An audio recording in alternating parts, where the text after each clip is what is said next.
परम सत्कारयोग श्री महंत ज्ञानदेव सिंह जी, मेरे बहुत ही सत्कारयोग संत बाबा जोत सिंह जी ਅਤੇ इस सारे सैमीनार के रूहे रवां संत बाबा ज्ञानी मीर सिंह जी, अकादमिकता अध्यात्मिकता के सुमेल संत बाबा तेजा सिंह जी, मंच ते बैठे मेरे सहकर्मी डॉक्टर मਹਿੰਦਰ कौर ਗਿੱਲ, डॉक्टर धर्म सिंह ਅਤੇ मेरे सामने बैठे विद्वान भैनों ते भरावो, वाहिगुरू जी का खालसा वाहिगुरू जी की फतेह। तुसीं हुण तक ਵੱਖ-ਵੱਖ पेपरां तो बहुत ही महत्वपूर्ण विचारां सरवण कीतियां ने।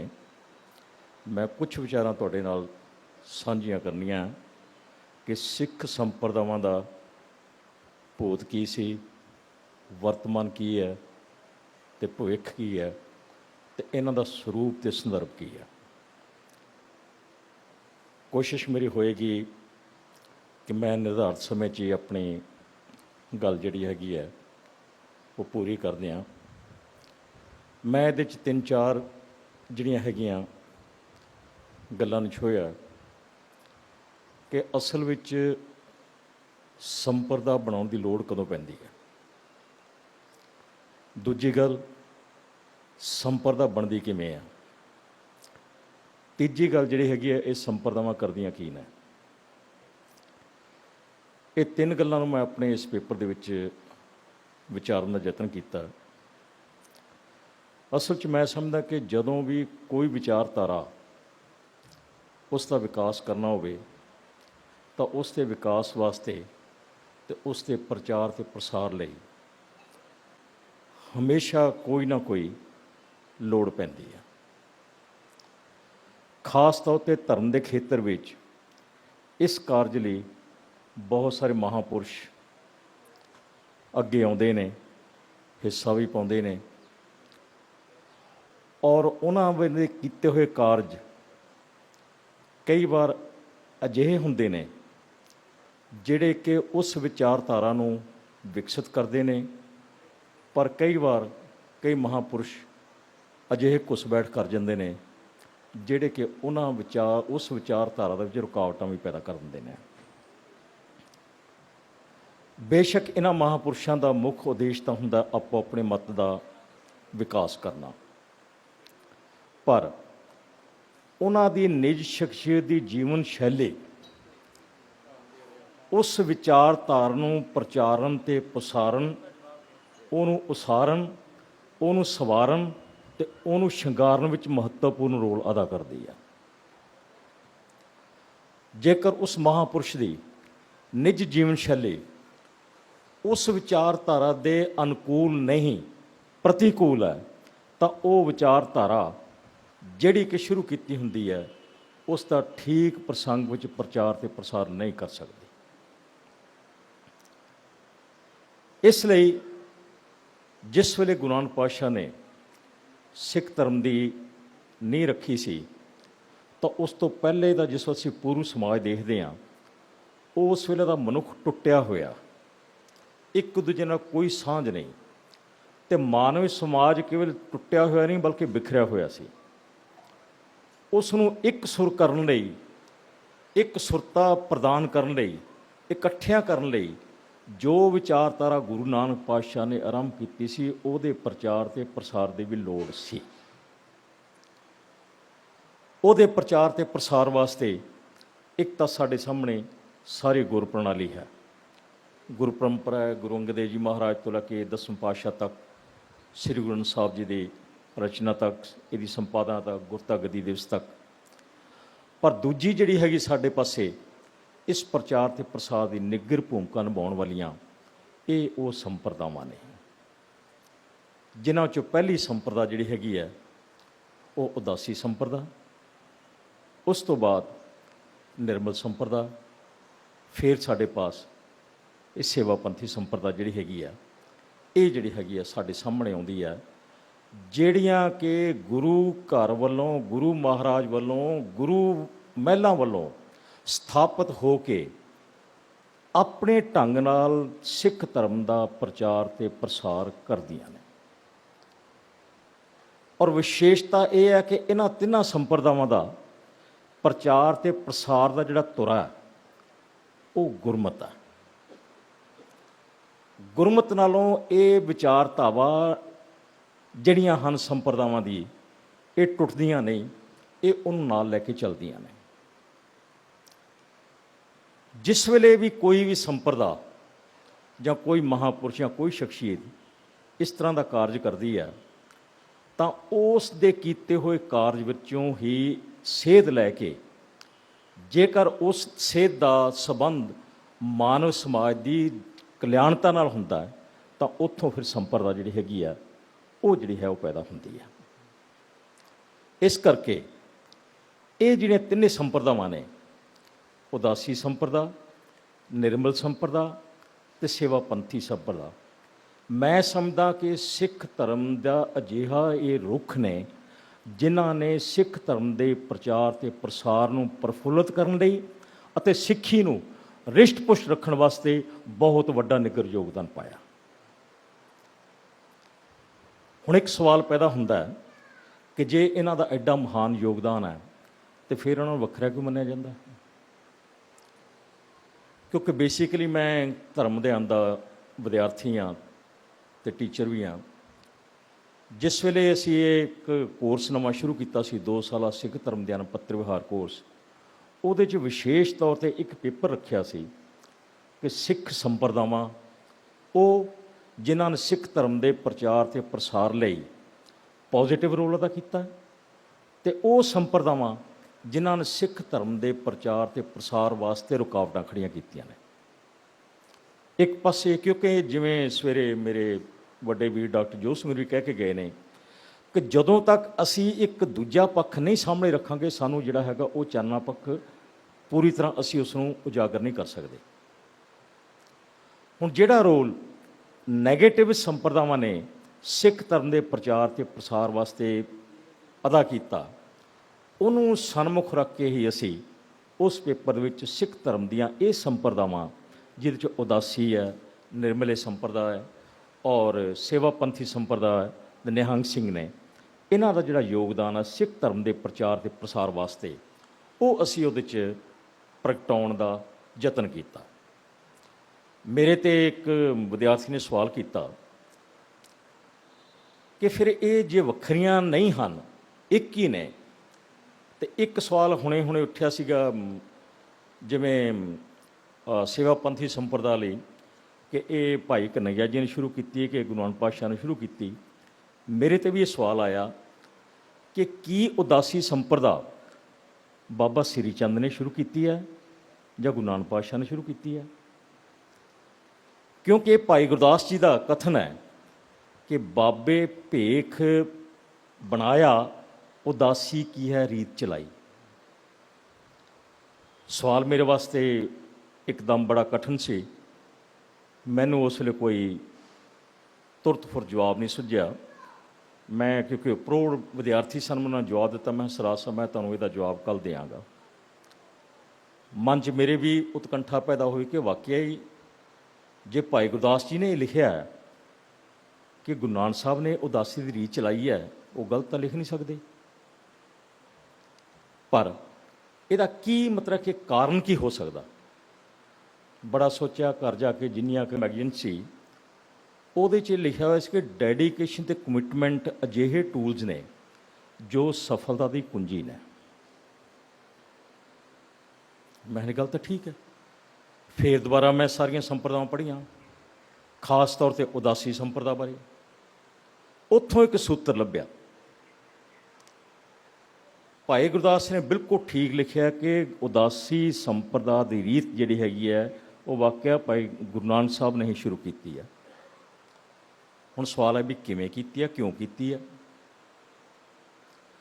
ਕਿਉਂਕਿ ਜਿਹੜੀ ਪੂਰਵ ਉਦਾਸੀ ਸੰਪਰਦਾ ਹੈਗੀ ਹੈ, ਜਿਸ ਤਰ੍ਹਾਂ ਦਾ ਉਹਨਾਂ ਦਾ ਨਿਰਵਿਰਤੀ ਮਾਰਗ ਹੈ, ਉਹਦਾ ਇੱਕ ਵੱਖਰਾ ਸਰੂਪ ਹੈ। ਉਹ ਸਾਰਾ ਨਿਵਿਰਤੀ ਮਾਰਗ, ਭਾਵੇਂ ਉਹ ਸੰਨਿਆਸੀ ਨੇ, ਭਾਵੇਂ ਨਾਂਗੇ ਨੇ ਤੇ ਭਾਵੇਂ ਬੈਰਾਗੀ ਨੇ, ਉਹ ਪੂਰੀ ਤਰ੍ਹਾਂ ਸੰਸਾਰੀ ਕਾਰਜਾਂ ਨਾਲੋਂ ਟੁੱਟੇ ਹੋਏ ਸਨ। ਉਹਨਾਂ ਦਾ ਸੰਸਾਰੀ ਕਾਰਜਾਂ ਨਾਲ ਕਿਸੇ ਕਿਸਮ ਦਾ ਕੋਈ ਸਰੋਕਾਰ ਨਜ਼ਰ ਨਹੀਂ ਆਉਂਦਾ ਹੈ। ਪਰ ਜਿਹੜਾ ਉਦਾਸੀ ਮਤ ਗੁਰੂ ਨਾਨਕ ਪਾਤਸ਼ਾਹ ਨੇ ਸਿੱਖ ਧਰਮ ਦੇ ਨਾਲ ਸ਼ੁਰੂ ਕੀਤਾ, ਉਹ ਉਦਾਸੀ ਮਤ ਸੰਸਾਰੀ ਕਾਰਜਾਂ ਦੇ ਨਾਲ ਨਾਲ ਨਿਰੰਕਾਰੀ ਕਾਰਜਾਂ ਨੂੰ ਲੈ ਕੇ ਬਰਾਬਰ ਚੱਲਦਾ। ਇੱਥੇ ਦਾ ਨਿਵ੍ਰਿੱਤੀ ਮਾਰਗ ਅਜਿਹਾ ਮਾਰਗ ਹੈ ਜਿਹੜਾ ਕਿ ਪ੍ਰਵਿਰਤੀ ਮਾਰਗ ਨੂੰ ਨਾਲ ਲੈ ਕੇ ਚੱਲਦਾ ਹੈ, ਕਿਉਂਕਿ ਇਹ ਪ੍ਰਵਿਰਤੀ ਮਾਰਗ ਅਜਿਹਾ ਹੈ ਜਿਹੜਾ ਕਿ ਸਮਾਜਿਕ ਕਾਰਜਾਂ ਨਾਲ ਟੁੱਟਦਾ ਨਹੀਂ। ਸਮਾਜ ਨਾਲ ਜੁੜੇ ਹੋਏ, ਜਨ ਕਲਿਆਣ ਨਾਲ ਜੁੜੇ ਹੋਏ ਹਰ ਪ੍ਰਕਾਰ ਦੇ ਕਾਰਜ ਇਹਨਾਂ ਤਿੰਨਾਂ ਸੰਪਰਦਾਵਾਂ ਨੇ ਪੂਰੇ ਜੋਸ਼ ਨਾਲ ਔਰ ਪੂਰੇ ਤਾਣ ਨਾਲ ਕੀਤੇ ਨੇ। ਕੀਤੇ ਹੀ ਨਹੀਂ ਬਲਕਿ ਕਰ ਰਹੇ ਨੇ। ਮੇਰੇ ਸਾਹਮਣੇ ਬਹੁਤੀਆਂ ਮਿਸਾਲਾਂ ਤਾਂ ਨਹੀਂ, ਬਾਬਾ ਜੋਤ ਸਿੰਘ ਜੀ ਬੈਠੇ ਨੇ, ਮੈਂ ਇਹਨਾਂ ਦਾ ਟੀਚਰ ਪੜ੍ਹਿਆ। ਮੇਰੀ ਬੜੀ ਇੱਛਾ ਮੈਂ ਜਾ ਕੇ ਦਰਸ਼ਨ ਕਰਾਂ, ਪਰ ਕੁਛ ਗੁਰੂ ਮਹਾਰਾਜ ਹੁਕਮ ਨਹੀਂ, ਕੋਈ ਇਹੋ ਜਿਹੇ ਰੁਝੇਵੇਂ ਆ ਜਾਂਦੇ, ਨਹੀਂ ਸਮਾਂ ਮਿਲ ਰਿਹਾ। ਪਰ ਮੇਰੇ ਮਨ ਦੀ ਤਮੰਨਾ ਬਹੁਤ ਹੀ ਪ੍ਰਚੰਡ ਹੈ। ਇਹ ਤੁਸੀਂ ਇੱਥੇ ਐਂਬੂਲੈਂਸ ਕਿਰਾਏ 'ਤੇ ਕਰਦੇ ਹੋ, ਇਹ ਲੋਕਾਂ ਦੇ ਘਰਾਂ 'ਚ ਆਪਣੀ ਐਂਬੂਲੈਂਸ ਭੇਜ ਕੇ ਉੱਥੋਂ ਪੇਸ਼ੈਂਟ ਲਿਆ ਕੇ ਆਪਣੇ ਹਸਪਤਾਲ ਦੇ ਵਿੱਚ ਉਹਨਾਂ ਦਾ ਇਲਾਜ ਕਰਦੇ ਨੇ। ਜੇਕਰ ਆਰੰਭਕ ਇਹ ਸੰਪਰਦਾਵਾਂ ਗੁਰਬਾਣੀ ਲਿਖਣ, ਗੁਰਮਤਿ ਦਾ ਪ੍ਰਚਾਰ ਕਰਨ, ਗੁਰਮਤਿ ਦੀਆਂ ਪੋਥੀਆਂ ਹੱਥ ਨਾਲ ਲਿਖ ਕੇ ਲੋਕਾਂ ਦੇ ਘਰਾਂ ਵਿੱਚ ਪਹੁੰਚਾਉਣ, ਔਰ ਅਜਿਹੇ ਮਤਲਬ ਕਿ ਬਾਣੇ ਵਿੱਚ ਜਦੋਂ ਕਿ ਸਿੱਖਾਂ ਦਾ ਪੱਤਾ ਵੈਰੀ ਸੀ, ਇਹਨਾਂ ਦੇ ਸਰੂਪ ਨੂੰ ਕੋਈ ਉਂਗਲ ਨਹੀਂ ਸੀ ਕਰਦਾ। ਇਹ ਆਰਾਮ ਨਾਲ ਲੋਕਾਂ ਦੇ ਘਰਾਂ 'ਚ ਜਾ ਕੇ ਗੁਰਮਤਿ ਦੀ ਗੱਲ ਕਰਿਆ ਕਰਦੇ ਸਨ। ਜੇਕਰ ਇਹ ਸੰਪਰਦਾਵਾਂ ਉਸ ਸਮੇਂ ਇਹ ਕਾਰਜ ਨਾ ਕਰਦੀਆਂ ਤਾਂ ਮਾਫ ਕਰਨਾ, ਨਾ ਤੁਹਾਡੇ ਪਾਸ ਗੁਰਮਤਿ ਦੀਆਂ ਪੋਥੀਆਂ ਹੋਣੀਆਂ ਸੀ, ਨਾ ਸ੍ਰੀ ਗੁਰੂ ਗ੍ਰੰਥ ਸਾਹਿਬ ਦੇ ਸਰੂਪ ਹੋਣੇ ਸਨ, ਔਰ ਨਾ ਤੁਹਾਡੇ ਪਾਸ ਗੁਰੂ ਇਤਿਹਾਸ ਹੋਣਾ ਸੀ। ਕੋਈ ਗੁਰੂ ਅਸਥਾਨ ਨਹੀਂ ਸੀ ਤੁਹਾਡੇ ਪਾਸ ਗੁਰੂ ਨਾਨਕ ਪਾਤਸ਼ਾਹ ਦਾ ਹੋਣਾ, ਜੇਕਰ ਉਦਾਸੀ ਜਿਹੜੇ ਸਾਧੂ ਸਨ ਉਹ ਇਸ ਪਾਸੇ ਆਪਣੇ ਤਨ ਮਨ ਧਨ ਨਾਲ ਕਾਰਜ ਨਾ ਕਰਦੇ। ਕੋਈ ਤੁਹਾਡੇ ਪਾਸ ਗੁਰਮਤਿ ਸਾਹਿਬ ਦਾ ਗ੍ਰੰਥ ਨਹੀਂ ਸੀ ਹੋਣਾ ਜਿੱਥੋਂ ਤੁਸੀਂ ਗੁਰਬਾਣੀ ਨੂੰ ਸਮਝ ਸਕਦੇ, ਜਿੱਥੋਂ ਤੁਸੀਂ ਗੁਰੂ ਇਤਿਹਾਸ ਨੂੰ ਸਮਝ ਸਕਦੇ, ਜਿੱਥੋਂ ਤੁਸੀਂ ਗੁਰਬਾਣੀ ਦੇ ਟੀਕਿਆਂ ਦੀ ਸ਼ੁਰੂਆਤ ਕਰ ਸਕਦੇ, ਜੇਕਰ ਨਿਰਮਲੇ ਸੰਤਾਂ ਨੇ ਇਹ ਕਾਰਜ ਨਾ ਕੀਤੇ ਹੁੰਦੇ। ਇਸੇ ਕਰਕੇ ਮੈਂ ਕਹਿਣਾ ਕਿ ਇਹ ਜਿਹੜੀਆਂ ਸੰਪਰਦਾਵਾਂ ਨੇ, ਖਾਸ ਤੌਰ 'ਤੇ ਉਦਾਸੀ ਸੰਪਰਦਾ ਅਤੇ ਨਿਰਮਲ ਸੰਪਰਦਾ, ਇਹ ਨਿਰਵਰਤੀ ਮਾਰਗ ਦੇ ਵਿੱਚ ਨਾਲ ਜੋੜਨ ਦੇ ਬਾਵਜੂਦ ਵੀ ਪ੍ਰਵਿਰਤੀ ਮਾਰਗ ਨੂੰ ਨਾਲ ਲੈ ਕੇ ਚੱਲਦੀਆਂ ਨੇ। ਇਸ ਕਰਕੇ ਇਹਨਾਂ ਦਾ ਜਿਹੜਾ ਯੋਗਦਾਨ ਹੈ ਉਹ ਆਪਣੀ ਕਿਸਮ ਦਾ ਵਿਲੱਖਣ ਹੈ, ਜਿਹੜਾ ਕਿ ਜਨ ਕਲਿਆਣ ਨਾਲ ਜੁੜਿਆ ਹੋਇਆ। ਜੇ ਅਜਿਹੀ ਗੱਲ ਨਾ ਹੁੰਦੀ ਤਾਂ 6ਵੇਂ ਪਾਤਸ਼ਾਹ ਗੁਰੂ ਹਰਗੋਬਿੰਦ ਪਾਤਸ਼ਾਹ ਨੇ ਆਪਣੇ ਸੁਪੁੱਤਰ ਬਾਬਾ ਗੁਰਦਿੱਤਾ ਨੂੰ ਉਦਾਸੀ ਮਤ ਵਿੱਚ ਪ੍ਰਵੇਸ਼ ਨਹੀਂ ਸੀ ਕਰਾਉਣਾ। ਮਹਾਰਾਜਾ ਰਣਜੀਤ ਸਿੰਘ ਨੇ ਉਦਾਸੀ ਡੇਰਿਆਂ ਨਾਲ ਐਡੀਆਂ ਵੱਡੀਆਂ ਜਗੀਰਾਂ ਨਹੀਂ ਸੀ ਲਾਉਣੀਆਂ ਜੇ ਉਹਨਾਂ ਨੂੰ ਉੱਥੋਂ ਗੁਰਮਤਿ ਦੀ ਝਲਕ ਨਾ ਦਿਸਦੀ। ਸੋ ਇਸ ਕਰਕੇ ਮੈਂ ਸਮਝਦਾ ਕਿ ਇਹਨਾਂ ਤਿੰਨਾਂ ਸੰਪਰਦਾਵਾਂ ਦਾ ਇੱਕ ਬਹੁਤ ਹੀ ਵੱਡਾ ਯੋਗਦਾਨ ਹੈ ਸਿੱਖੀ ਦੀ ਇਸ ਫੁਲਵਾੜੀ ਨੂੰ ਹਰਿਆ ਭਰਿਆ ਰੱਖਣ ਵਿੱਚ। ਜੇਕਰ ਇੱਥੇ 2-3 ਗ੍ਰੰਥਾਂ ਦਾ ਜ਼ਿਕਰ ਵੀ ਹੋਇਆ, ਪਰ ਜੇ ਤੁਹਾਡੇ ਪਾਸ ਸੂਰਜ ਪ੍ਰਕਾਸ਼ ਨਾ ਹੋਵੇ ਤੇ ਤੁਸੀਂ ਕਿੱਥੋਂ ਗੁਰੂ ਇਤਿਹਾਸ ਨੂੰ ਜਾਣ ਲਓਗੇ? ਜੇ ਤੁਹਾਡੇ ਪਾਸ ਪੰਥ ਪ੍ਰਕਾਸ਼ ਨਾ ਹੋਵੇ ਤੁਸੀਂ ਕਿੱਥੋਂ ਗੁਰੂ ਇਤਿਹਾਸ ਨੂੰ ਜਾਣ ਲਓਗੇ? ਜੇਕਰ ਤੁਹਾਡੇ ਪਾਸ ਫਰੀਦਕੋਟੀ ਟੀਕਾ ਨਾ ਹੁੰਦਾ ਤੇ ਤੁਸੀਂ ਗੁਰਬਾਣੀ ਦੀ ਵਿਆਖਿਆ ਦਾ ਆਰੰਭ ਕਿੱਥੋਂ ਕਰ ਲੈਂਦੇ? ਸੋ ਇਹਨਾਂ ਸੰਪਰਦਾਵਾਂ ਨੇ ਜਿਸ ਤਰ੍ਹਾਂ ਹਰ ਪੱਧਰ 'ਤੇ ਲੋਕ ਸੇਵਾ ਨੂੰ ਆਪਣੇ ਜੀਵਨ ਦੇ ਅੰਗ ਸੰਗ ਰੱਖਿਆ, ਔਰ ਉਹਨੂੰ ਅੰਗ ਸੰਗ ਰੱਖਦਿਆਂ ਹੋਇਆਂ ਜਿਸ ਤਰ੍ਹਾਂ ਸਾਹਿਤ ਰਚਨਾ ਕੀਤੀ, ਜਿਸ ਤਰ੍ਹਾਂ ਵਿਦਿਅਕ ਅਦਾਰੇ ਕਾਇਮ ਕੀਤੇ, ਜਿਸ ਤਰ੍ਹਾਂ ਦਵਾਖਾਨੇ ਖੋਲ੍ਹੇ, ਜਿਸ ਤਰ੍ਹਾਂ ਘਰ ਘਰ ਜਾ ਕੇ ਹੱਥੀਂ ਲਿਖ ਕੇ ਗੁਰਮਤਿ ਦੇ ਪ੍ਰਚਾਰ ਪ੍ਰਸਾਰ ਲਈ ਸਾਹਿਤ ਨੂੰ ਘਰਾਂ ਵਿੱਚ ਪਹੁੰਚਾਇਆ, ਉਹ ਕੋਈ ਛੋਟੀ ਮੋਟੀ ਦੇਣ ਨਹੀਂ। ਸਭ ਤੋਂ ਖੁਸ਼ੀ ਦੀ ਗੱਲ ਅੱਜ ਜਿਹੜੀ ਹੈ, ਮੇਰੇ ਤੋਂ ਪਹਿਲਾਂ ਮੇਰੇ ਵੱਡੇ ਭੈਣ ਜੀ ਡਾਕਟਰ ਗਿੱਲ ਵੀ ਕਹਿ ਕੇ ਹਟੇ ਨੇ, ਅੱਜ ਸਾਡੇ ਸਾਰਿਆਂ ਲਈ ਮੁਬਾਰਕਬਾਦ ਦਾ ਦਿਨ ਇਸ ਕਰਕੇ ਹੈ ਕਿ ਸਾਡੇ ਬਹੁਤ ਹੀ ਸਤਿਕਾਰਯੋਗ ਇਹਨਾਂ ਮਹਾਂਪੁਰਸ਼ਾਂ ਨੇ, ਖਾਸ ਤੌਰ 'ਤੇ ਸੰਤ ਬਾਬਾ ਮੀਰ ਸਿੰਘ ਜੀ ਹੋਰਾਂ ਨੇ ਜ਼ਿੰਦਗੀ 'ਚ ਬੜੇ ਸੈਮੀਨਾਰ ਅਟੈਂਡ ਕੀਤੇ ਨੇ। ਸੱਚੀ ਗੱਲ,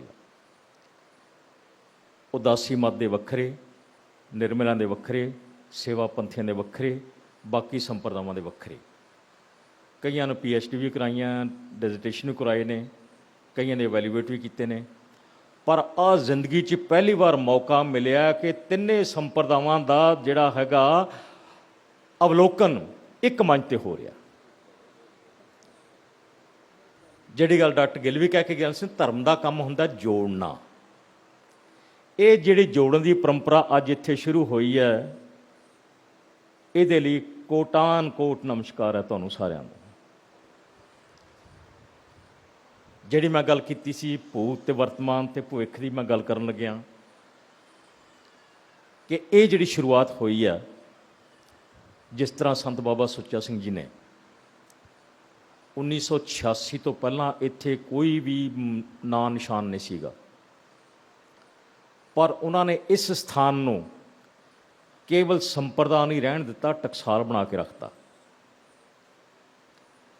ਉਹਨਾਂ ਵੱਲੋਂ ਜਗਾਈ ਹੋਈ ਜੋਤ, ਉਹਨਾਂ ਦੇ ਪੈਰੋਕਾਰ ਸੰਤ ਬਾਬਾ ਮੀਰ ਸਿੰਘ ਜੀ ਤੇ ਇਹਨਾਂ ਦੇ ਸਾਥੀਆਂ ਨੇ ਇਸ ਤਰ੍ਹਾਂ ਜਗਦੀ ਰੱਖੀ ਹੈ ਕਿ ਗੁਰਮਤਿ ਸੰਗੀਤ ਨੂੰ ਨਿਰਧਾਰਤ ਰਾਗਾਂ 'ਚ ਗਾਉਣ ਦੀ ਜਿਹੜੀ ਪਰੰਪਰਾ ਉਹ 1991 ਸ਼ੁਰੂ ਕਰ ਗਏ ਸਨ, ਅੱਜ ਉਹ ਪ੍ਰਚੰਡ ਰੂਪ ਵਿੱਚ ਸਾਰੇ ਸਾਹਮਣੇ ਪ੍ਰਤੱਖ ਹੋ ਕੇ ਆ ਰਹੀ ਹੈ।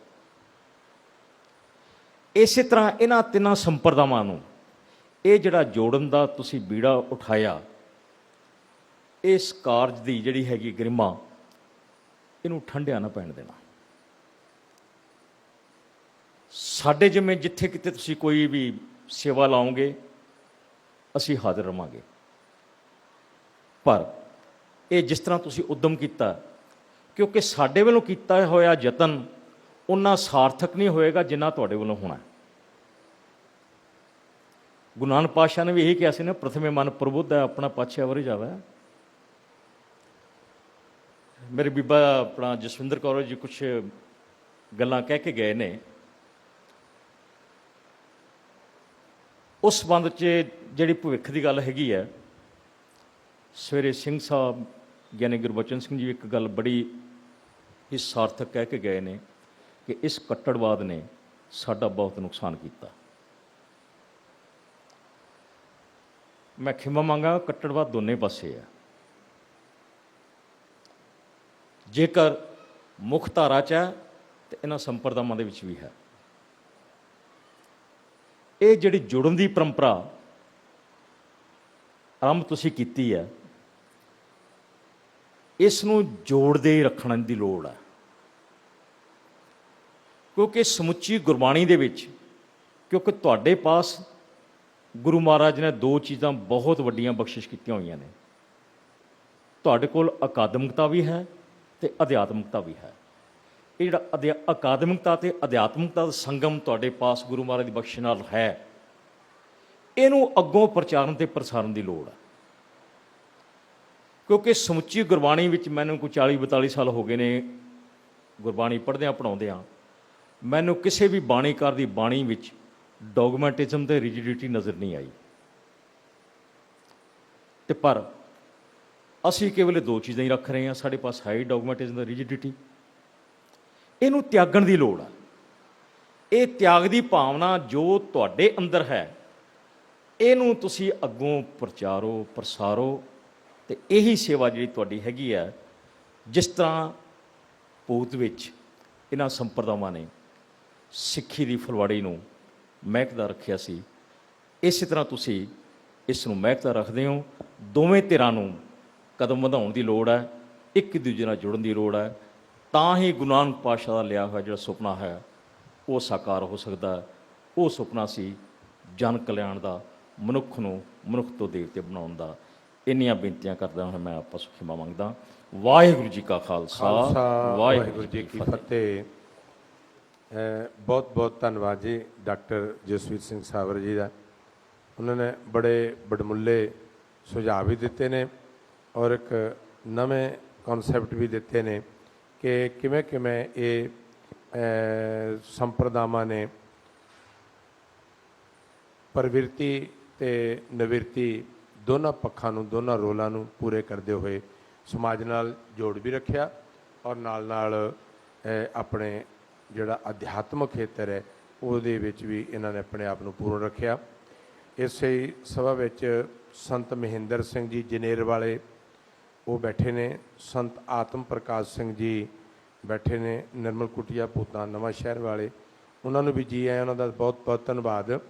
ਹਾਂ, ਪਹਿਲੇ ਵਿਚਾਰ ਵਿੱਚ ਇੱਕ ਮੈਂ ਗੱਲ ਭੁੱਲ ਗਿਆ ਸੀ, ਸਪੋਕਸਮੈਨ ਦੇ ਸੰਬੰਧ ਵਿੱਚ ਇੱਕ ਭਾਈ ਅਨਮੋਲ ਸਿੰਘ ਜੀ ਦੀਵਾਨਾ ਜਿਹੜੇ ਬੜੇ ਵਿਸਥਾਰ ਨਾਲ ਉਹਨਾਂ ਦਾ ਉੱਤਰ ਦੇ ਰਹੇ ਨੇ ਔਰ ਰਸਾਲਾ ਕੱਢਦੇ ਨੇ। ਉਹਨਾਂ ਦਾ ਨਾਂ ਹੈ ਸੱਚ ਦੀ ਵੇਲਾ। ਹੋਰ ਵੀ ਗਾਹੇ ਬਗਾਹੇ ਲੇਖਕ ਲਿਖ ਰਹੇ ਨੇ, ਪਰ ਮੈਂ ਸਮਝਦਾ ਭਈ ਗੁਰਬਾਣੀ ਦਾ ਇੱਕੋ ਹੀ ਇੱਕ ਪ੍ਰਮਾਣ ਹੈ ਭਈ ਮੂਰਖ ਗੰਢ ਪਵੇ ਮੋਹ ਮਾਰ। ਉਹ ਸਿੱਧੇ ਰਸਤੇ ਨਾਲ, ਸਿੱਧੇ ਸ਼ਬਦਾਂ ਨਾਲ ਲਿਖਿਆ ਕਿਤਾਬਾਂ ਨਾਲ, ਰਸਾਲਿਆਂ 'ਚ ਉਹ ਰਸਤੇ ਆਉਣ ਵਾਲਾ ਨਹੀਂ ਹੁੰਦਾ, ਉਹ ਗਾਂ ਤੋਂ ਗਾਂ ਮੂਰਖ ਬੰਦਾ। ਤਾਂ ਚਲੋ ਇਹ ਨਹੀਂ ਆਊ। ਮੈਂ ਬੇਨਤੀ ਕਰਾਂਗਾ ਪ੍ਰੋਫੈਸਰ ਜਗਦੀਸ਼ ਸਿੰਘ ਜੀ ਨੂੰ। ਹਾਂਜੀ ਹਾਂਜੀ ਸੌਰੀ, ਉਹਨਾਂ ਨੇ ਪ੍ਰੋਫੈਸਰ ਸਾਹਿਬ ਦੇ ਲੈਕਚਰ ਤੋਂ ਬਾਅਦ ਸਵਾਲ ਦਾ ਟਾਈਮ ਸੀ, ਤੋ ਜਿਹਨੇ ਵੀ ਸਵਾਲ ਕਰਨਾ ਆ ਜਾਓ, ਸਵਾਲ ਕਰੋ।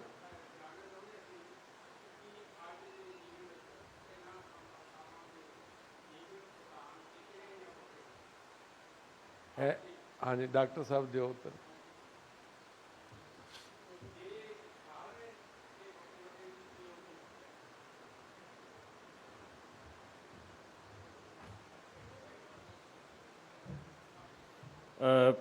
ਸਾਸਾ ਸਿਧਾਂਤ ਕਦੇ ਵੀ ਵੱਖਰਾ ਨਹੀਂ ਹੁੰਦਾ, ਸਿਧਾਂਤ ਤਾਂ ਸਿਧਾਂਤ ਹੀ ਹੁੰਦਾ। ਇਹ ਸਿਰਫ ਸਾਡੀ ਆਪਣੀ ਸੋਚ ਹੈ ਜਿਹੜੀ ਕਿ ਅਸੀਂ ਆਪੋ ਆਪਣੀ ਐਨਕ ਲਾ ਕੇ ਉਸ ਨੂੰ ਉਸੇ ਤਰ੍ਹਾਂ ਵੇਖਣਾ ਪਸੰਦ ਕਰਦੇ ਹਾਂ ਜਿੱਦਾਂ ਸਾਡਾ ਦਿਲ ਚਾਹੁੰਦਾ ਹੁੰਦਾ। ਪਰ ਜੇਕਰ ਅਸੀਂ ਗੁਰਬਾਣੀ ਦੇ ਪ੍ਰਸੰਗ ਵਿੱਚ ਕਿਸੇ ਚੀਜ਼ ਨੂੰ ਵੇਖਾਂਗੇ ਤਾਂ ਮੈਂ ਇੱਕ ਬੇਨਤੀ ਕਰਦੇ ਹਾਂ ਕਿ ਗੁਰੂ ਨਾਨਕ ਪਾਤਸ਼ਾਹ ਨੇ ਬੜੀ ਹੀ ਸਾਨੂੰ ਮਤਲਬ ਕਿ ਸੋਹਣੀ ਇੱਕ ਸੇਧ ਦਿੱਤੀ ਆ, ਬੜੀ ਸੂਝ ਵਾਲੀ, ਕਿ ਸਾਂਝ ਕਰੀਜਿਆ ਗੁਣਾ ਕੇਰੀ ਛਾੜਿਆ ਗੁਣ ਚੱਲੀਆ। ਸੋ ਇਸ ਕਰਕੇ ਉਹਨਾਂ ਚੀਜ਼ਾਂ ਨਾਲ ਜੁੜੋ ਜਿਹੜੇ ਤੁਹਾਡੇ ਜੀਵਨ ਨੂੰ ਸ਼ਿੰਗਾਰਨ, ਸਵਾਰਨ ਅਤੇ ਸ਼ਿੰਗਾਰਨ ਵਿੱਚ ਪੋਜ਼ੀਟਿਵ ਰੋਲ ਅਦਾ ਕਰਦੀਆਂ। ਜਿਹੜੀਆਂ ਨਹੀਂ ਕਰਦੀਆਂ, ਜਿਹੜੀ ਆ ਸਪੋਕਸਮੈਨ ਦੀ ਗੱਲ ਚੱਲ ਰਹੀ ਹੈ, ਮੈਂ ਤਾਂ ਸੱਚੀ ਗੱਲ ਹੈ ਬਿਲਕੁਲ ਗੁਰੂ ਨਾਨਕ ਸਾਹਿਬ ਦੀ ਉਹ ਗੱਲ ਕਰਦਾ ਮੈਂ ਕਿ ਪੜ੍ਹ ਅੱਖਰ ਇਹੋ ਬੁੱਝੀਆ ਅਤੇ ਮੂਰਖ ਹੈ ਨਾਲ ਨਾਲ ਰੁੱਝੀਆ।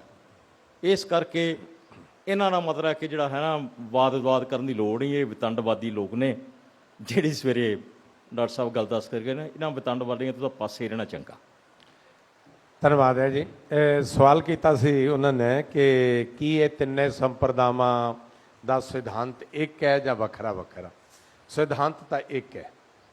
ਸਾਡਾ ਇਸ਼ਟ ਗੁਰੂ ਗ੍ਰੰਥ ਸਾਹਿਬ ਹੈ। ਠੀਕ ਹੈ, ਉਦਾਸੀਨ ਸੰਪਰਦਾਇ ਥੋੜ੍ਹੇ ਜਿਹੇ ਪਰੇ ਗਏ ਨੇ, ਉਹ ਵੀ ਜੇ ਬੈਕਗਰਾਊਂਡ ਇਹਦੀ ਵੇਖੀਏ ਤਾਂ ਉਹਦੇ ਵਿੱਚ ਕੁਝ ਐਸੇ ਸਾਡੇ ਸਿੱਖ ਜਗਤ ਵੱਲੋਂ ਕਾਨੂੰਨ ਬਣਾਏ ਗਏ ਜਿਨ੍ਹਾਂ ਤਹਿਤ ਇਹ ਲੋਕ ਸਾਡੇ ਨਾਲੋਂ ਵੱਖਰੇ ਹੋਏ। ਅਸਲ ਵਿੱਚ ਸਹੀ ਪ੍ਰਚਾਰਕ ਜਿਹੜੇ ਸੀ ਇਹ ਉਦਾਸੀਨ ਸੰਪਰਦਾ ਵਾਲੇ ਸੀ। ਅੱਜ ਵੀ ਦੱਖਣ ਵਿੱਚ ਜਾਓ ਜਿੱਥੇ ਸਿੱਖ ਵੇਖਣ ਨੂੰ ਨਹੀਂ ਮਿਲਦਾ, ਉੱਥੇ ਗੁਰੂ ਗ੍ਰੰਥ ਸਾਹਿਬ ਦਾ ਪ੍ਰਕਾਸ਼ ਕਰਨ ਵਾਲੇ ਸਿੱਖ ਨੇ। ਇਹ ਹੁਣੇ ਮੈਂ ਅਯੁੱਧਿਆ ਗਿਆ ਸੀ, ਉੱਥੇ ਮੈਨੂੰ ਪਤਾ ਲੱਗਿਆ ਇੱਕ ਨਗਰ ਦੇ ਵਿੱਚ ਕੋਈ ਉਦਾਸੀਨ ਸੰਪਰਦਾ ਦਾ ਡੇਰਾ ਸੀ। ਉਹ ਸੰਤ ਸ਼ਾਦੀशुदा ਹੋ ਗਿਆ, ਉਹਨਾਂ ਦੇ ਗਾਂ ਪਰਿਵਾਰ ਹੋ ਗਏ। ਇਹ ਜਦੋਂ ਰॉयट्स ਵਗੈਰਾ ਚੱਲੇ 84 ਤੋਂ ਬਾਅਦ, ਤਾਂ ਲੋਕ ਜਿੱਥੇ ਗੁਰਦੁਆਰੇ ਸੀ ਜਾਂ 84 ਤੋਂ ਬਾਅਦ ਉਹਨਾਂ ਨੂੰ ਅੱਗਾਂ ਲਾਈਆਂ ਗਈਆਂ, ਸਾੜੇ ਗਏ, ਤਾਂ ਉਹ ਉਦਾਸੀ ਸੰਪਰਦਾ ਦੇ ਉਸ ਲੜਕੇ ਨੇ ਜਿਹੜਾ ਮੌਕੇ 'ਤੇ ਮੌਜੂਦਾ ਸੀ ਗ੍ਰਸਤੀ, ਉਹਨੇ ਕਿਹਾ ਵੀ ਜਿਹੜੇ ਦਰਬਾਰ ਸਾਹਿਬ ਨੇ ਵੀ ਇਹਨਾਂ ਨੂੰ ਜਾਂ ਤਾਂ ਦਰਿਆ ਬੁਰਦ ਕਰ ਦਈਏ ਜਾਂ ਇਹਨਾਂ ਨੂੰ ਕੋਈ ਚੁੱਕ ਕੇ ਕਿਤੇ ਛੱਡ ਆਈਏ। ਤਾਂ ਉਹਨਾਂ ਨੇ ਦੇਖਿਆ ਵੀ ਜਦੋਂ ਉਹਨੂੰ ਉਹ ਚੁੱਕਣ ਵਾਸਤੇ ਪਲੰਘ ਤੋਂ ਜਾਂਦੇ ਸੀ ਤਾਂ ਉੱਥੇ ਇੱਕ ਸਰਪ ਨਜ਼ਰ ਆਉਂਦਾ ਸੀ ਬੜਾ ਵੱਡਾ। ਇਹ ਮਿੱਥ ਹੈ ਜਾਂ ਸੱਚਾਈ ਹੈ, ਪਰ ਉਹ ਸੱਚਾਈ ਵਰਣਨ ਕਰਦੇ। ਉਹ ਸਰਪ ਇਸ ਤਰ੍ਹਾਂ ਫੰਕਾਰੇ ਮਾਰਦਾ ਵੀ ਉਸ ਬੱਚੇ ਨੂੰ ਉਦੋਂ ਦਰਬਾਰ ਦੇ ਲਾਗੇ ਨਹੀਂ ਜਾਣ ਦਿੰਦਾ, ਤੇ ਜਦੋਂ ਵਾਪਸ ਆ ਜਾਂਦੇ ਸੀ ਉੱਥੇ ਕੁਝ ਨਹੀਂ ਸੀ। ਔਰ ਉਸ ਤੋਂ ਬਾਅਦ ਇੱਕ ਤੁਰਦਾ ਫਿਰਦਾ ਸੰਤ ਆਇਆ ਔਰ ਉਹਨੇ ਨਹਾ ਧੋ ਕੇ ਇਸ਼ਨਾਨ ਕਰਕੇ ਮਹਾਰਾਜ ਉੱਥੇ ਪ੍ਰਕਾਸ਼ ਕਰਨਾ ਸ਼ੁਰੂ ਕੀਤਾ, ਤੇ ਅੱਜ ਉੱਥੇ ਪ੍ਰਕਾਸ਼ ਹੈ, ਉੱਥੇ ਕੋਈ ਸਰਪ ਨਹੀਂ ਹੈ ਔਰ ਕੋਈ ਦੂਸਰਾ ਨਹੀਂ ਹੈ। ਕਹਿਣ ਤੋਂ ਭਾਵ ਹੈ ਕਿ ਉਦਾਸੀਨ ਸੰਪਰਦਾ ਨੇ ਬਹੁਤ ਦੂਰ ਦਰਾਡੇ ਜਾ ਕੇ ਪ੍ਰਚਾਰ ਕੀਤਾ, ਪਰ ਇੱਕ 1925-26 ਵਿੱਚ ਜਿਹੜਾ ਗੁਰਦੁਆਰਾ ਐਕਟ ਬਣਿਆ ਉਹਦੇ ਵਿੱਚ ਅਨੈਕਸਰ 2 ਵਿੱਚ ਜਿਹੜੇ ਗੁਰਦੁਆਰੇ ਰੱਖੇ ਸੀ, ਭਈ ਕੋਈ ਪਿੰਡ ਦਾ ਵੀ 40-50 ਬੰਦੇ ਲਿਖ ਕੇ ਦੇ ਦੇਣੇ ਪਏ ਗੁਰਦੁਆਰਾ, ਬਹੁਤਾ ਉੱਥੇ ਹੋਇਆ ਜਿੱਥੇ ਜਾਇਦਾਦਾਂ ਖੁੱਲ੍ਹੀਆਂ ਸੀ। ਬਸ ਵਿੱਚ ਇਹ ਝਗੜਾ ਜਾਇਦਾਦਾਂ ਦਾ ਸ਼ੁਰੂ ਹੋਇਆ। ਪਰ ਇੱਕ ਗੱਲ ਸੀ, ਪ੍ਰਚਾਰ ਵੀ ਪੈਸੇ ਤੋਂ ਬਿਨਾਂ ਨਹੀਂ ਹੁੰਦਾ, ਟਿਕਾਣੇ ਤੋਂ ਬਿਨਾਂ ਨਹੀਂ ਹੁੰਦਾ। ਇਹ ਸ਼ੈੱਡ ਨਾ ਹੋਵੇ ਜਾਂ ਥਾਂ ਨਾ ਹੋਵੇ, ਤੇ ਅਸੀਂ ਪੱਧਰੇ ਸੜਕ ਤੇ ਕਰਦੇ ਜਿਹੜਾ ਸੇ ਸੈਮੀਨਾਰ ਨਹੀਂ ਸੀ ਹੋਣਾ, ਉਹਦੇ ਆਯੋਜਨ ਵਾਸਤੇ ਕੋਈ ਥਾਂ ਚਾਹੀਦਾ।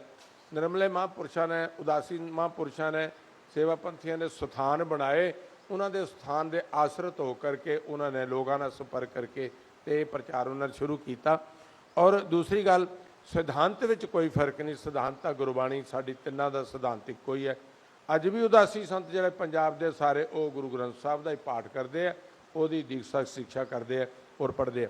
ਵੱਖਰਾਪਨ ਇਸ ਕਰਕੇ ਨਜ਼ਰ ਆ ਰਿਹਾ, ਮੈਂ ਸਮਝਦਾ ਦੇਸ਼ ਦੀ ਰੱਖਿਆ ਵਾਸਤੇ BSF ਵਾਲੇ ਵੀ ਕੰਮ ਕਰਦੇ ਆ, ਪੁਲਿਸ ਵਾਲੇ ਵੀ ਕਾਨੂੰਨ ਵਾਲਾ ਕੰਮ ਕਰਦੇ ਆ, CRP ਵਾਲੇ ਵੀ ਕੰਮ ਕਰਦੇ ਆ ਔਰ ਮਿਲਟਰੀ ਵਾਲੇ ਵੀ ਕਰਦੇ ਆ। ਮਿਲਟਰੀ ਵਾਲਿਆਂ ਦੇ ਅੱਗੇ ਜਿਹੜੇ ਆ ਉਹਨਾਂ ਨੂੰ ਉਹ ਗੁਪਤਚਰ ਵਿਭਾਗ ਕਹਿੰਦੇ ਆ, ਉਹ ਦੇਸੀ ਕੱਪੜਿਆਂ ਸਿੱਧਿਆਂ 'ਚ ਜਾ ਕੇ ਉਹ ਪਾਕਿਸਤਾਨ 'ਚ ਵੀ ਜਾਂਦੇ ਆ। ਅੱਜ ਸਰਬਜੀਤ ਸਿੰਘ ਦਾ ਤੁਸੀਂ ਬਾਰ-ਬਾਰ ਪੜ੍ਹਦੇ ਹੋ, ਉਹਦੀ ਰਿਹਾਈ ਵਾਸਤੇ ਯਤਨ ਕਰਦੇ ਆ। ਉਹ ਨਾਨਕਿਆਂ ਦਾ ਪਿੰਡ ਨਹੀਂ ਸੀ ਜਿੱਥੇ ਗਿਆ ਪਾਕਿਸਤਾਨ 'ਚ, ਉਹ CID ਵਾਸਤੇ ਗਿਆ ਔਰ ਉੱਥੇ ਦੇ ਸਾਨੂੰ ਗੁਪਤਚਰ ਵਿਭਾਗ ਤੇ ਦੱਸਣਾ ਸਾਡੀ ਜਿਹੜੀ ਉਹ ਉਹਦੇ 'ਤੇ ਜਿਹੜੀ ਮਿਲਟਰੀ ਆ ਉਹ ਕੰਮ ਕਰਦੀ ਹੈ। ਆ ਹੁਣੇ ਇੱਥੇ ਕਾਰਗਲ ਦੇ ਵਿੱਚ, ਅਸਲ ਵਿੱਚ ਕਾਰਗਲ 'ਚ ਨਹੀਂ ਹਮਲਾ ਹੋਇਆ, ਦਰਾਸ਼ ਵਿੱਚ ਹੋਇਆ। ਦਰਾਸ਼ ਦਾ ਤੇ ਪਾਕਿਸਤਾਨ ਦਾ ਜਿਹੜਾ ਹੈ ਉਹ ਬਹੁਤ ਨੇੜੇ ਦਾ, ਉਹ ਪਹਾੜੀ ਦੇ ਉੱਤੇ ਖੜੇ ਹੋ ਕੇ ਸਾਨੂੰ ਥੱਲੇ ਬਾਜ਼ ਕਰਦੇ ਆ। ਔਰ ਜਿਨ੍ਹਾਂ ਨੇ ਦੇਖਿਆ ਦਰਾਸ਼ ਦੇ ਲਾਗੇ ਤਕਰੀਬਨ 2 ਕਿਲੋਮੀਟਰ ਦੀ ਕੰਧ ਹੈ ਜਿਹੜੀ ਕੋਈ 18-19-20 ਫੁੱਟ ਹੈ, ਗੱਡੀਆਂ ਮਿਲਟਰੀ ਦੀਆਂ ਉਹਦੇ ਕੰਧ ਦੇ ਲਾਗੇ ਜਾਂਦੀਆਂ, ਨਹੀਂ ਤਾਂ ਉਹਨਾਂ ਦੀ ਰੇਂਜ ਬਣਦੀ ਹੈ, ਉੱਥੋਂ ਸਿੱਧੀ ਗੋਲੀ ਮਾਰਦੇ ਆ, ਗੱਡੀ ਨੂੰ ਖਤਮ ਕਰਦੇ। ਇਹ ਸਾਰਾ ਕੁਝ ਉੱਥੇ ਹੋਇਆ। ਪਰ ਉਹਨਾਂ ਪੁਲਿਸ ਵਾਲਿਆਂ ਦੀ, ਉਹਨਾਂ ਮਿਲਟਰੀ ਵਾਲਿਆਂ ਦੀ ਮਦਦ ਕਰਨ ਵਾਲੇ ਜਿਹੜੇ ਲੋਕਲ ਦਰਾਸ਼ ਦੇ ਲੋਕ ਸੀ, ਮੁਸਲਮਾਨ ਲੋਕ, ਉਹਨਾਂ ਨੇ ਉਹਦੇ ਵਿੱਚ ਕਾਮਯਾਬੀ ਹਾਸਲ ਕਰਾਈ। ਕਿਉਂਕਿ ਉਹ ਤਾਂ ਪਹਾੜ ਇੰਨੇ 'ਚ ਚੜ੍ਹ ਜਾਂਦੇ, ਸਾਡੇ ਮਿਲਟਰੀ ਵਾਲੇ ਵਿਚਾਰੇ 25 ਕਿਲੋ ਪਾਉਂਡ 30 ਕਿਲੋ ਪਾਉਂਡ ਲੈ ਕੇ ਵਜਨ ਔਖਾ ਚੜ੍ਹਦੇ ਸੀ। ਤੋ ਵੱਖਰੀਆਂ ਜਿਹੜੀਆਂ ਇਹ ਫੌਜ ਦੀਆਂ ਪ੍ਰਕਿਰਿਆਵਾਂ ਨੇ ਸਾਰੇ ਦੇਸ਼ ਦੀ ਰੱਖਿਆ ਕਰਦੀਆਂ ਨੇ। ਅਸੀਂ ਚਾਹੇ ਉਦਾਸੀ ਹਾਂ, ਨਿਰਮਲੇ ਹਾਂ, ਵੈਰਾਗੀ, ਸੰਨਿਆਸੀ, ਕੋਈ ਵੀ ਸਾਡਾ ਭੇਗ ਹੈ, ਸੇਵਾ ਪੰਥੀ ਹੈ, ਸਾਡਾ ਮੇਨ ਮਕਸਦ ਗੁਰਮਤਿ ਪ੍ਰਚਾਰ ਹੈ, ਗੁਰੂ ਗ੍ਰੰਥ ਸਾਹਿਬ ਨਾਲ ਅਸੀਂ ਸੰਬੰਧਿਤ ਹੈ। ਇਹ ਤੋਂ ਭਿੰਨ ਸਾਡਾ ਕੋਈ ਵੱਖਰਾਪਨ ਨਹੀਂ ਹੈ।